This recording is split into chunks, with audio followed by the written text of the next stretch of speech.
Good morning students, आपका स्वागत है हमारे YouTube channel pathfinder classes Chhapra में।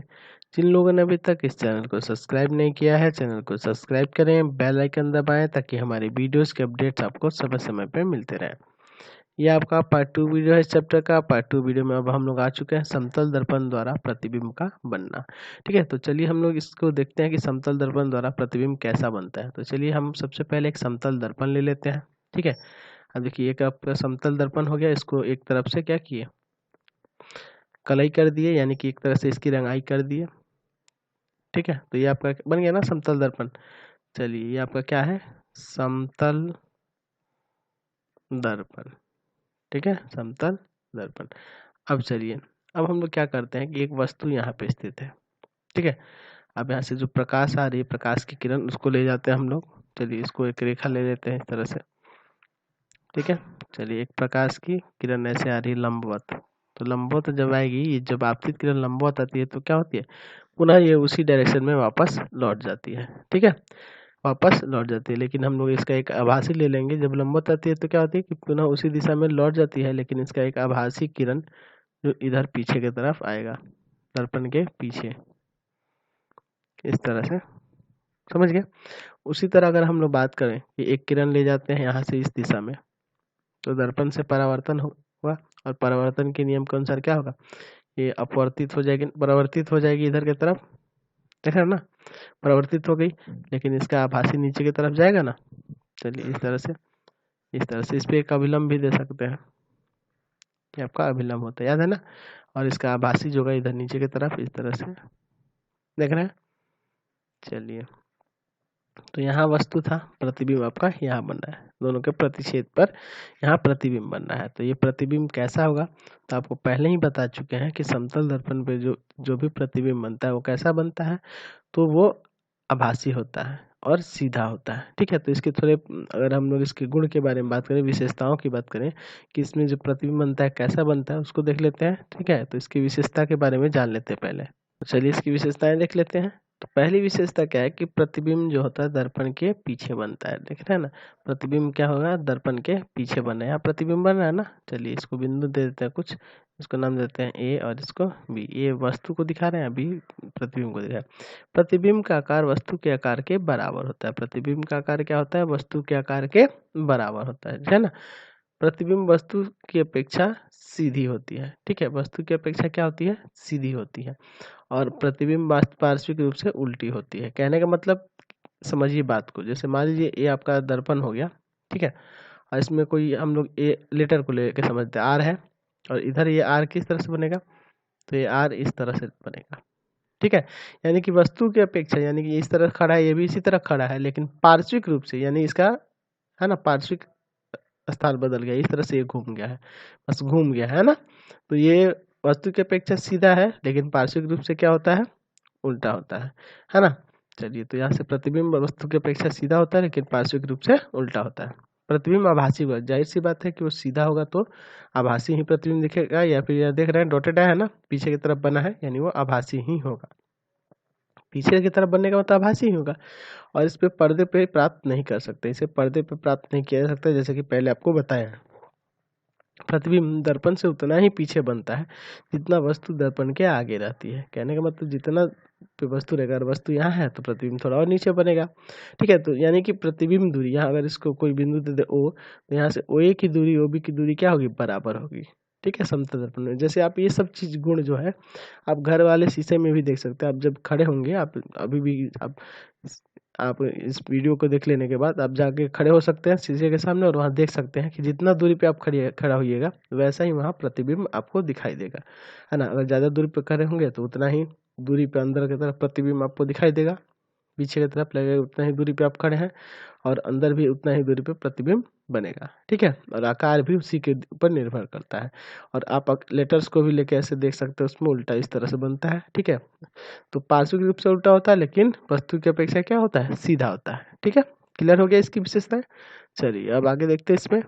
अगली बात करते हैं हम लोग गोलीय दर्पण के बारे में, यानी कि स्फेरिकल मिरर के बारे में। ठीक है, स्फेरिकल मिरर क्या होता है, स्फेरिकल मिरर के बारे में चर्चा करते हैं हम लोग। चलिए, तो स्फेरिकल मिरर क्या होता है, तो गोलीय दर्पण उस दर्पण को कहते हैं जिसका परावर्तक सतह किसी खोखले गोले का एक भाग हो। ठीक है, वो क्या होना चाहिए, किसी खोखले गोले का एक भाग होना चाहिए। जैसे अगर हम एक खोखले गोले की बात करें तो ये आपका एक खोखला गोला का रूप बना दे रहा है। ठीक है, ये देख रहे हैं ना, एक गोला हो गया। ठीक है, चलिए ये गोला है। ठीक है, और उसका एक भाग ही क्या कहलाता है, गोलीय दर्पण। इसमें अगर कोई भी एक हिस्सा लेंगे, खोखले गोला का मतलब समझ रहे हैं ना, वो पूरी तरह से वृत्त नहीं है, गोला का आकार का होना चाहिए। ठीक है, अब देखिए इस गोले का कोई भी एक भाग लीजिएगा। असल में आप देखे होंगे दर्पण, अगर देखे होंगे तो दर्पण देखते हैं ना, शीशा, आप समतल दर्पण देखे हैं। ठीक है, उसी तरह से जैसे आप देखेंगे, आप देखे ही होंगे सब गोलीय दर्पण होते हैं। अवतल और उत्तल दर्पण के बारे में हम चर्चा कर रहे हैं इसमें, तो आप देखे भी होंगे, और नहीं देखे होंगे तो जान लीजिए कि उसका सतह जो होता है, जैसे चम्मच होता है ना, चम्मच है ना, तो ये वाला डंडी हटा दिया जाए तो इसी आकार का होता है। इसी तरह से ये शीशा रहता है। ठीक है, और इसी तरह से होता है, जैसे अगर बात करें ना, अगर आम भाषा में आप बात करें कि जैसे एक प्लेट होता है ना, प्लेट अंदर से धंसा हुआ रहता है। ठीक है, उसी आकार का रहता है। ठीक है, तो इसमें क्या होता है इसके बारे में समझते हैं। ठीक है, तो गोलीय दर्पण आप समझ गए परिभाषा, कि गोलीय दर्पण उस दर्पण को कहते हैं जिसका परावर्तक सतह किसी खोखले गोले का एक भाग होता है। ठीक है, अब देखिए इस कांच के एक टुकड़े को, यानी कोई किसी भी हिस्से को, ठीक है, तो किसी भी हिस्से को अगर आप बाहर से रजित कर दीजिएगा, यानी कलई कर दीजिएगा, बाहर से रंगाई कर देंगे इस तरह से। ठीक है, तो बाहर से रंगाई करते ही जो दर्पण कहलाएगा ये बन जाएगा अवतल दर्पण। क्या होगा, अवतल दर्पण। ठीक है, अवतल दर्पण इसको कहेंगे। ठीक है, और अंदर से रजित कर दीजिएगा, यानी अंदर से रंगाई कर दीजिएगा इसका, तो आपका हो जाएगा उत्तल उत्तल दर्पण। ठीक है, बाहर से अगर रजित कर देंगे, बाहर से रंगाई कर देंगे तो ये अवतल दर्पण बन जाएगा, और अंदर से कर देने पे उत्तल दर्पण बन जाता है। ठीक है, अंग्रेजी में इसको अवतल को कहा जाता है concave concave mirror, concave mirror. और उत्तल क्या होता है, कन्वेक्स मिरर। ठीक है, कन्वेक्स मिरर। क्लियर हुआ। चलिए, तो यहाँ से अगर बाहर से रजित करने पे अवतल बन जाएगा और अंदर से रजित करने पे उत्तल बन जाएगा। अब देखिए इसमें क्या होता है, तो इसमें जो ये आप दर्पण देख रहे हैं, ये आपको समझ में आ गया, अवतल और उत्तल।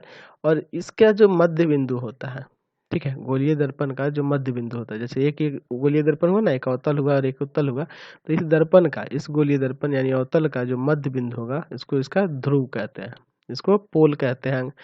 पी से सूचित करेंगे और इसको ऐसे क्या कहेंगे, ध्रुव कहा जाता है। ठीक है, ध्रुव कहते हैं किसके केंद्र को, तो गोलीय दर्पण के केंद्र को। इधर भी इस दर्पण के केंद्र को क्या कहेंगे, ध्रुव कहेंगे। इधर भी ध्रुव होगा, ऐसे इसको भी पी से सूचित कर सकते हैं, ये भी ध्रुव यानी कि पोल कहलाएंगे दोनों। ठीक है, इधर भी ध्रुव और इधर भी ध्रुव। अब देखिए दूसरा बात करते हैं इसके केंद्र को। तो जानते हैं कि गोले का केंद्र होता है ना, तो ये गोलीय दर्पण जिस गोले का भाग होता है उसके केंद्र को क्या कहते हैं हम लोग, वक्रता केंद्र कहते हैं। क्या कहते हैं, वक्रता केंद्र कहते हैं। यानी कि इसका जो केंद्र होगा वही वक्रता केंद्र होगा, सी, यानी इसको क्या कहेंगे, वक्रता वक्रता केंद्र, यहाँ लिख देते हैं वक्रता केंद्र। ठीक है, वक्रता केंद्र कहा जाता है। वक्रता केंद्र को अंग्रेजी में यहाँ लिख देते हैं साइड में, यहाँ ये लिख देते हैं centre of curvature, centre of curvature कहा जाता है। ठीक है, इसको वक्रता केंद्र यानी सेंटर ऑफ कर्वेचर, यानी कि गोलीय दर्पण जिस गोले का भाग होता है, ये गोला है ना, ये इसका एक गोलीय दर्पण जो भाग होता है, इसका जो केंद्र होता है, इस गोले का जो केंद्र होगा वो गोलीय दर्पण का क्या कहलाता है, वक्रता केंद्र कहलाता है। यानी ये जो सी देख रहा है, सी से सूचित करते हैं वक्रता केंद्र को, कैपिटल सी से, और अंग्रेजी में इसको सेंटर ऑफ कर्वेचर कहते हैं। अब बात करें वक्रता त्रिज्या की, तो वक्रता त्रिज्या की बात करें तो इस गोलीय दर्पण की जो त्रिज्या होगी, यानी कि यहाँ से यहाँ तक की त्रिज्या होगा ना, है ना, तो जो ये गोले का भाग होगा, यानी गोलीय दर्पण जिस गोले का भाग होगा, ये जो गोला देख रहे हैं, और इसकी जो त्रिज्या होगी, गोले की जो त्रिज्या होगी, वही क्या कहलाती है, वक्रता त्रिज्या कहलाती है। इसे आर से सूचित करते हैं, तो क्या बोलते हैं, वक्रता, सॉरी, वक्रता त्रिज्या, वक्रता त्रिज्या। अंग्रेजी में क्या कहेंगे, रेडियस रेडियस ऑफ कर्वेचर,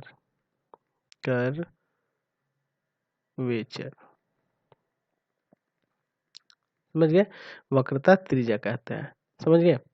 तो यहाँ से वक्रता त्रिज्या समझ गए। अब देखिए प्रधान अक्ष, एक बात आती है प्रधान अक्ष या मुख्य अक्ष की। तो मुख्य अक्ष क्या होता है कि ये वक्रता केंद्र और ध्रुव को मिलाने वाली जो एक रेखा होती है, उस सरल रेखा को हम लोग प्रधान अक्ष या मुख्य अक्ष के नाम से जानते हैं, ठीक है। यानी कि ये ऐसे ऐसे इन दोनों को इनसे किसको, इन दोनों को मिलाने वाली जो रेखा होती है इसे क्या कहते हैं, प्रधान अक्ष कहते हैं या मुख्य अक्ष। इसको क्या कहते हैं, प्रधान अक्ष या मुख्य अक्ष, मुख्य अक्ष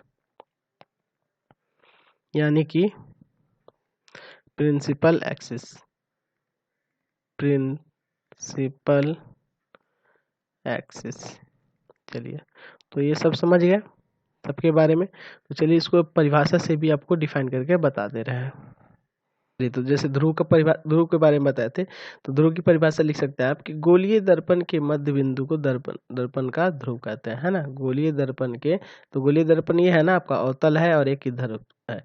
देखिए ये टोटल गोला है और ये जो है गोलीय दर्पण है, दो, अवतल और उत्तल, ठीक है। तो इसका जो केंद्र होगा उसी को क्या कहते हैं, इसका जो केंद्र देख रहे हैं यही ना होगा केंद्र, तो इसको क्या कहते हैं, ध्रुव कहते हैं, ठीक। उसके बाद आता है वक्रता केंद्र। तो वक्रता केंद्र क्या होता है, तो गोलीय दर्पण जिस गोले का भाग होता है, यानी ये जो दर्पण है इस पूरे गोले का एक भाग है और इस गोले की जो त्रिज्या है वही वक्रता केंद्र कहलाती है इस दर्पण के लिए, इसके लिए भी और इसके लिए भी। इसके लिए वक्रता केंद्र ये होगा और इसके लिए भी वक्रता केंद्र ये होगा, ठीक है। ये वक्रता केंद्र आर से सूचित करते हैं, सॉरी सी से सूचित करते हैं, ठीक है। चलिए आगे देखते हैं वक्रता त्रिज्या। तो वक्रता त्रिज्या यानी रेडियस ऑफ कर्वेचर। तो गोलीय दर्पण जिस गोले का भाग होता है, ये गोलीय दर्पण जो है, ये अवतल और उत्तल जो दर्पण देख रहे हैं, इस क्या है, तो इस गोले का एक भाग है, एक हिस्सा है ना। तो इसकी जो त्रिज्या होगी, किसकी, इस गोले की जो त्रिज्या होगी वही दर्पण की भी वक्रता त्रिज्या कहलाएगी, ठीक है। दर्पण की भी क्या कहलाती है, वक्रता त्रिज्या कहलाती है, मतलब अवतल दर्पण के लिए भी और उत्तल दर्पण के लिए भी। तो जो यहाँ से ये त्रिज्या होगी, ये सी से पी की बीच की दूरी भी तो इसकी क्या होगी, वक्रता त्रिज्या ही ना होगी, समझ रहे ना बात को। यहाँ से भी यहाँ तक की दूरी वक्रता त्रिज्या ही ना होगी। चलिए, प्रधान अक्ष या मुख्य अक्ष। तो गोलीय दर्पण के ध्रुव से वक्रता केंद्र को मिलाने वाली सरल रेखा को प्रधान अक्ष या मुख्य अक्ष कहते हैं। वक्रता केंद्र से ध्रुव को मिलाने वाली रेखा, सरल रेखा को क्या कहते हैं, प्रधान अक्ष कहते हैं, समझ गए। अब चलिए इसको अलग अलग हम चित्र बना के इसको आगे समझते हैं, ठीक है। चलिए, तो हम लोग अभी दो दर्पण देखे, अवतल और उत्तल, तो दोनों का हम लोग अलग अलग आरेख बना के देखते हैं। चलिए, एक हो गया, एक ये दूसरा, चलिए ठीक है। चलिए हम लोग देखते हैं अवतल और उत्तल के बारे में इसमें थोड़ा, या हम लोग इसको मोड़ देते हैं ना थोड़ा सा। चलिए, हो गया ये, फाइनली ये बन गया। उधर भी इसमें सॉरी, इधर भी बनाना होगा आपको।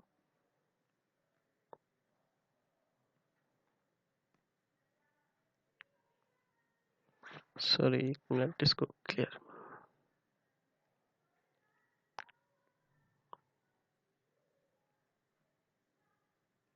चलिए ये बन गया। अब देखिए, अब आपको अभी बताए थे ना कि अवतल दर्पण में क्या होता है कि बाहर की तरफ से कलई कर देने पे अवतल बन जाता है और अंदर की तरफ से कलई करने पे उत्तल। तो इसमें हमको इधर से ये लेना होगा, इधर से ये घुमाना होगा। एक मिनट, इस तरह से होना चाहिए था, हम गलती से दोनों में एक ही जैसा कर दिए थे। चलिए इसको समझते हैं हम लोग। अब देखिए, ये अंदर से ये रजित कर दिए, कलई कर दिए, तो अंदर से जब कलई कर दिए तो ये कौन सा दर्पण बन गया, उत्तल दर्पण, ठीक है। ये क्या है आपका, उत्तल दर्पण है। और ये बाहर से कर दिए तो ये क्या बन गया, अवतल ना, अवतल दर्पण, यानी कि इसको कनकेव कनकेव मिरर, है ना। और ये आपका क्या होगा, कन्वेक्स मिरर, ये कन्वेक्स मिरर कहलाएगा, समझ गए। चलिए, अब आप देखे थे, इसमें ध्यान होना चाहिए आपको कि इसको कहते हैं ध्रुव, ये इसको कहते हैं ध्रुव, समझ रहे हैं ना। और ये प्रधान अक्ष इसमें भी है, ये भी प्रधान अक्ष है। अब इसमें याद रखेंगे कि इधर आपका क्या था, वक्रता केंद्र, और इसमें क्या था, इधर था वक्रता केंद्र। दोनों को अलग अलग कर लिए, ठीक है। यानी कि अवतल दर्पण में बाएं तरफ होता है और उत्तल दर्पण में क्या होता है, दाहिने तरफ होता है, ये याद रखिएगा, ठीक है। ये क्लियर रखिएगा आप लोग अपने मन में, ठीक है। आगे देखते हैं इसमें। चलिए, तो अब इसमें हम लोग बात करेंगे फोकस के बारे में, तो फोकस को समझते हैं। चलिए फोकस पहले देखते हैं, फोकस क्या होता है, उसके बाद हम लोग फोकस दूरी के बारे में चर्चा करेंगे। चलिए, तो हम लोग पहले उत्तल दर्पण में देखते हैं, फिर अवतल दर्पण में देखते हैं। तो आपको पता है कि इसमें जो एक प्रकाश की किरण हम लेते हैं वो क्या होती है, सॉरी, एक प्रकाश की किरण ले रहे हैं हम लोग, यह है प्रकाश की किरण है, ये टकराया और टकराने के बाद ये आपतित किरण हुई ना, टकराने के बाद ये क्या होगा, क्योंकि इसका सतह इधर है तो उधर मुड़ जाएगी ये किरण। चलिए, ये किरण उधर मिल गई, यानी कि ये यहाँ से आया और ये इधर की तरफ चली गई, लेकिन इसका आभास होगा कि ये किरण इधर से गमन कर रही है, और इसी बिंदु को क्या कहते हैं, फोकस कहते हैं, जिसको एफ से सूचित किया जाता है। क्या कहते हैं इसको, फोकस कहते हैं, है ना। या फिर कोई प्रकाश की किरण हम लोग इधर से भी ले जा सकते हैं ऐसे, ये आई प्रकाश की किरण, टकराई और टकरा के क्या हुआ, इधर की तरफ चली गई, मतलब परावर्तित हो गई, ठीक है। यानी ये आपतित किरण होगा, ये परावर्तन इधर, इसका इधर हो गया, लेकिन इसका आभास होगा कि यहाँ से ये डॉटेड यहाँ पे आ रही है, मतलब किरण वास्तव में नहीं आएगी, आती हुई प्रतीत होती है। तो यहाँ से इसका परिभाषा लिख सकते हैं, क्या लिख सकते हैं हम लोग परिभाषा में, किसी उत्तल दर्पण का फोकस, यहाँ लिख सकते हैं किसी उत्तल दर्पण का फोकस उसके मुख्य अक्ष पर वह बिंदु है, मुख्य अक्ष यही ना, मुख्य अक्ष पर वह बिंदु है जहां से मुख्य अक्ष के समांतर आती किरणें, मुख्य अक्ष के समांतर आती किरणें, देखिए ये मुख्य अक्ष हो गया, इसके समांतर ये किरण आ रही है, दर्पण से परावर्तन के बाद आती हुई प्रतीत होती है। दर्पण से परावर्तन के बाद ये तो इधर चली गई, लेकिन इधर आती हुई प्रतीत हुई है, तो इसी बिंदु को क्या कहते हैं, फोकस कहते हैं, ठीक है। उसी तरह उत्तल दर्पण की बात करें तो इसमें भी प्रकाश की किरण ले गए हम लोग ऐसे, और ये टकराया, और ये टकरा के वास्तव में कहाँ आएंगी, यहाँ पे मिलेंगी ना, देख रहे हैं ना। उसी तरह ये दूसरी किरण हम लोग इधर ले जा रहे हैं, और ये क्या होगा, फिर यहाँ से टकरा के क्या होगा, परावर्तित होकर इधर आएगी ना। तो जिस बिंदु पे ये टकरा रही है, इसी बिंदु को क्या कहेंगे, फोकस कहेंगे, ठीक है, इसको फोकस कहेंगे। यानी एक आपतित किरण हुई, ये परावर्तित किरण हुई, आपतित किरण हुई, परावर्तित किरण हुई, तो इसका भी परिभाषा इसी तरह लिख सकते हैं, बस इसमें आती हुई प्रतीत होती थी और यहाँ वास्तव में आती है। तो इसका परिभाषा हो जाएगा किसी अवतल दर्पण का फोकस उसके मुख्य अक्ष पर वह बिंदु है, ठीक है। तो मुख्य अक्ष ये रहा, इस पर कौन सा बिंदु है, जहां मुख्य अक्ष के समांतर आती किरणें दर्पण से परावर्तन के बाद मिलती है। तो मुख्य अक्ष के समांतर ये किरण आ रही है ना, आपतित किरण, ये दर्पण से परावर्तन के बाद मिलती है, इसी बिंदु को क्या कहते हैं, फोकस कहते हैं, ठीक है। समझ गया फोकस क्या होता है।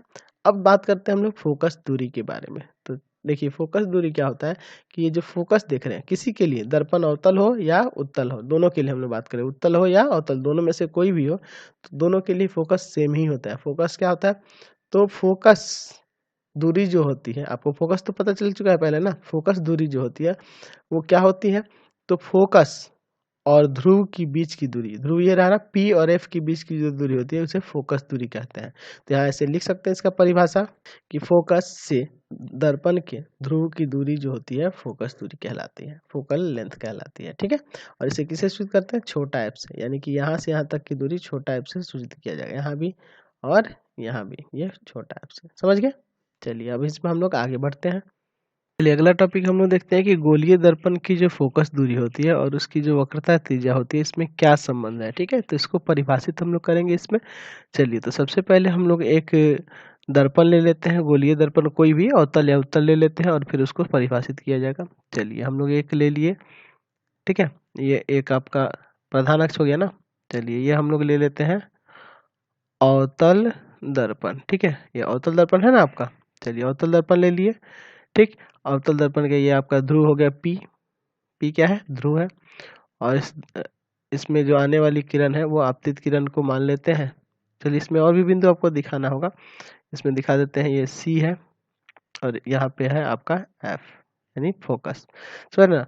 तो आपको ये पता है कि प्रकाश की किरण ऐसे आ रही है, आपतित किरण ऐसे आ रही है। चलिए ये आपतित किरण हुई, आपतित किरण का नाम कुछ दे सकते हैं ए बी, ठीक है। चलिए ए बी आपतित किरण है और ये परावर्तित होकर कहाँ से जाएगी, तो ये परावर्तन के बाद कहाँ से जाती है, हमेशा फोकस से ही जाती है, तो ये फोकस से चली जाएगी। चलिए फोकस से चली गई किरण, चलिए ये फोकस से किरण निकल गया। अब देखिए एक अगर बात करेंगे तो एक और किरण होती है ना, अभिलंब आपको पता है ना, ये आपतन कोण है, ये सॉरी आपतित किरण है, ये परावर्तित किरण है, और बीच में एक जो होता है अभिलंब होता है। तो अभिलंब जो होता है ये यहाँ वक्रता केंद्र से होकर जाएगा, सेंटर ऑफ कर्वेचर से होकर जाएगा इस तरह से, ठीक है। चलिए डॉटेड होगा ना, चलिए इसको डॉटेड खींचना होगा आपको, ठीक है, ये आपका डॉटेड होगा इस तरह से, समझिए ये आपका खींच दिया ना। चलिए तो देखिए ये अभिलंब है, ये क्या है, अभिलंब है। आगे चल के हम लोग देखेंगे कि वक्रता केंद्र से, वक्रता केंद्र की दिशा में जो कोई प्रकाश की किरण होती है वो वापस पुनः उसी रास्ते में लौट आती है। उसी रास्ते में लौट आने का मतलब क्या है कि लगभग इस पे अभिलंब होगा, परपेंडिकुलर होगा, तभी ना उसी रास्ते में वापस लौट आती है। तो इसको आगे देखा जाएगा। बस ये जान लीजिए ये डॉटेड हम लोग यहाँ से यहाँ तक की जो खींचे हैं ये क्या है, आपका अभिलंब है, ठीक। चलिए ये आपतित किरण, ये परावर्तित किरण, और ये क्या है, अभिलंब है, ठीक है। तो आपको पता है, यहाँ लिख देते हैं, नाम दे देते हैं यहाँ, ए बी जो है, ए बी एक आपतित किरण है, आपतित किरण है, ठीक है। और यहाँ जो बी एफ है, बी एफ एक परावर्तित किरण है, ठीक है, परावर्तित किरण है। चलिए बी एफ एक परावर्तित किरण है, और सी बी अभिलंब है, सी बी क्या है, अभिलंब है। चलिए इतना क्लियर हुआ। चलिए आपको पता है परावर्तन के दूसरे नियम से, दूसरे नियम से, परावर्तन के दूसरे नियम से आपको पता है कि ये आपतन कोण यानी एंगल आई जो होगा, एंगल आर के बराबर होता है।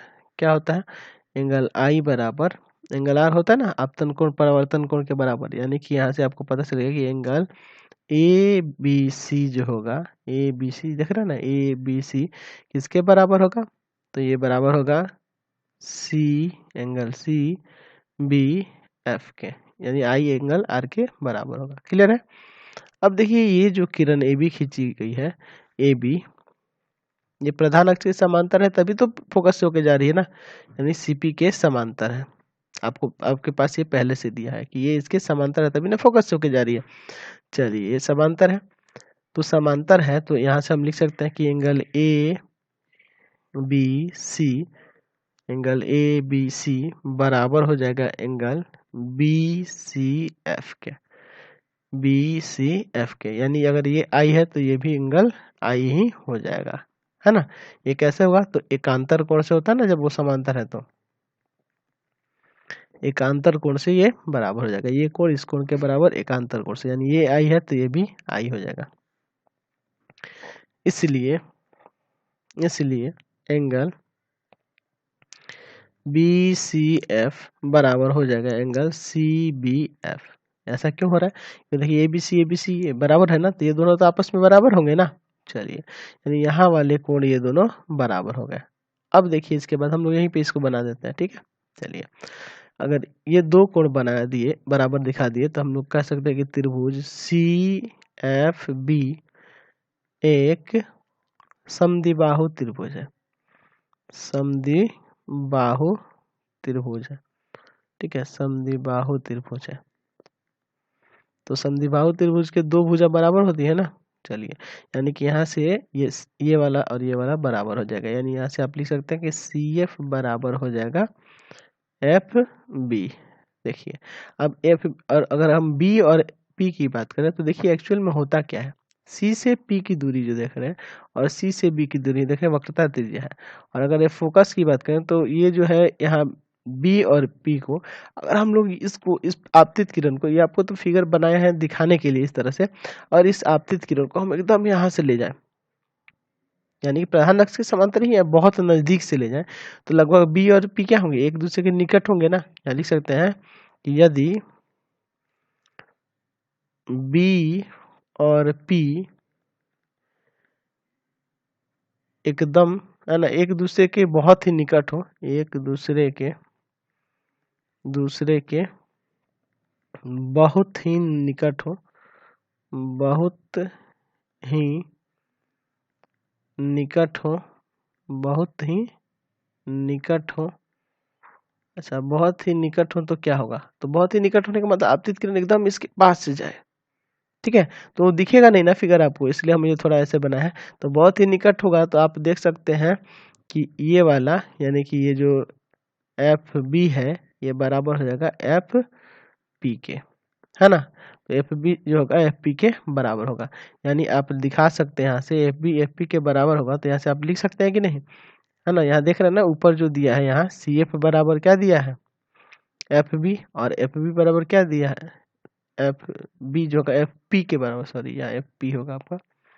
चलिए एफ पी के बराबर है, यानी ये भुजा इस भुजा के बराबर और ये इसके बराबर, यानी ये दोनों आपस में बराबर, इसलिए आप लिख सकते हैं कि सी एफ बराबर एफ पी।